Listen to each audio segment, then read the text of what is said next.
I wanted to ask, what was the work culture like in Japan? I guess maybe compared to Australia, and then maybe if you're comparing to LA Mm. as well, because I think of Japan as a place that appreciates creativity. If you look at the architecture, the arts, the, the fashion scene, the public art, the galleries, all that.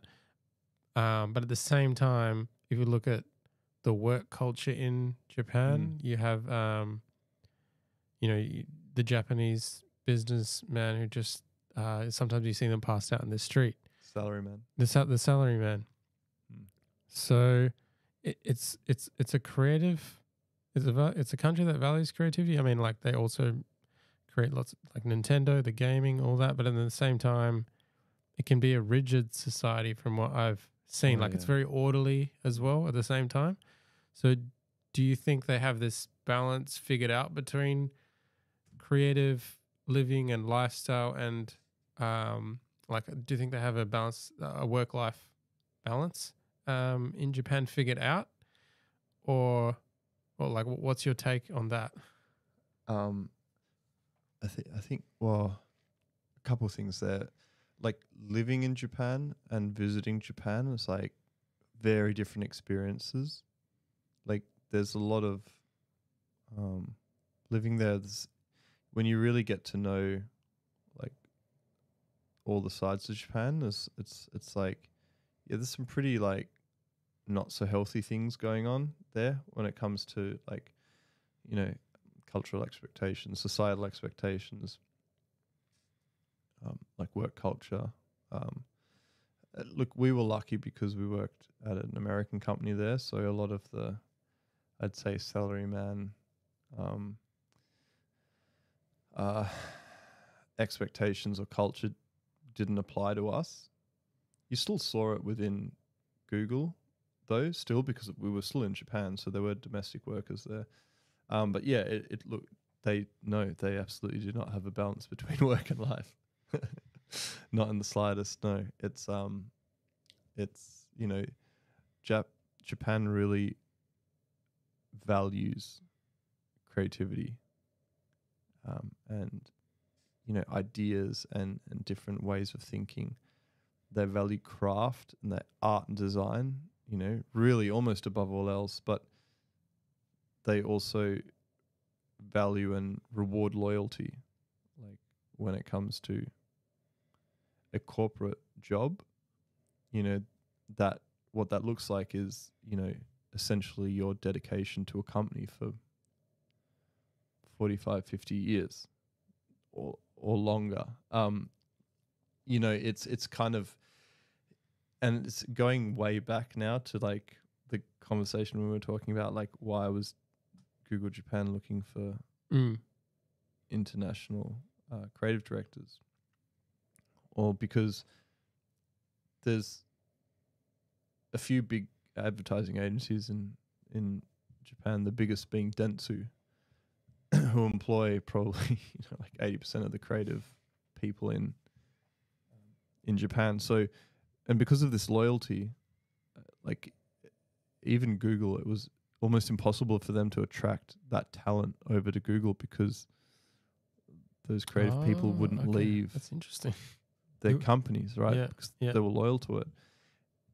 Because of that, it sort of breeds, personally, I think, like a really unhealthy work culture because, um,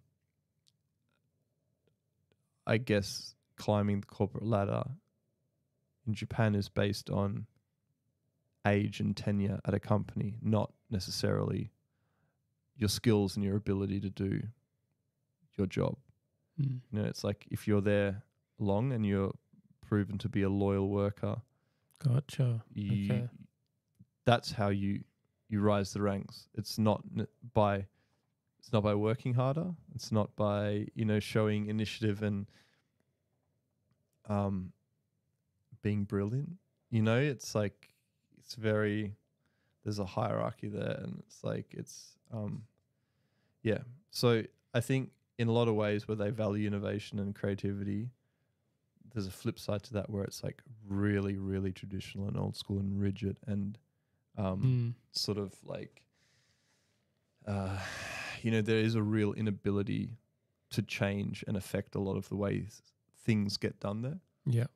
which I think is also like why a lot of foreigners and expats that live there sort of get burnt out a little bit after like 5, 6, 7 years. Yeah. You hit this point where you're like, those things really do start to get to you, and you either stay on, and if you stay past that time, it's like a lifer. If you're there beyond 7 or 8 years, the likelihood is that you're just going to stay there. Okay. And for the people below that, like there's the 4 or 5 year mark was the magic sort of cool. I'm out. Yeah. That's I think where we got to was we needed a bit of a change, and I loved my time there. I love everything about Japan. But I wanted to leave while I still love it. I didn't want to get to the point where I was like a jaded sort of expat that was disgruntled and annoyed at the way things are there, because it's a different culture. So who are we to change the culture, right? And I think I wanted to, to leave before I got to that point. Okay. Yeah, no, that definitely makes sense. I think, it's a country that they kind of know who they are. Like they value craftsmanship, but at the same time, loyalty and design. So, when you go there, everything's just like working like clockwork. But I guess if you're not everybody's there is a creative. So once you're in a job, and you value that loyalty, you're going to just stay with that company, and you would rather work for that company and show your loyalty than. Do you think they want to show that loyalty more than them sort of having a good lifestyle in a way? Like in general, that's what they do. Yeah, absolutely. So they put their job before themselves. 1,000,000%. Yeah. And again, like I mean, we're not talking about everyone here, right? Because Japan has a really vibrant startup scene, and there are a lot of younger Japanese really doing things differently, right? So this is a huge generalization, but it does account for, the majority of the working class there. I think, again, this is just my opinion, so I'm sure there's people that maybe don't see it exactly this way, but yeah, for sure, the majority of corporate Japan is hugely male dominated, and your job is put before everything. Okay. And because it's interesting contrast to Australian work life, where I think we generally do have a pretty good work life balance here, I'd say, in general.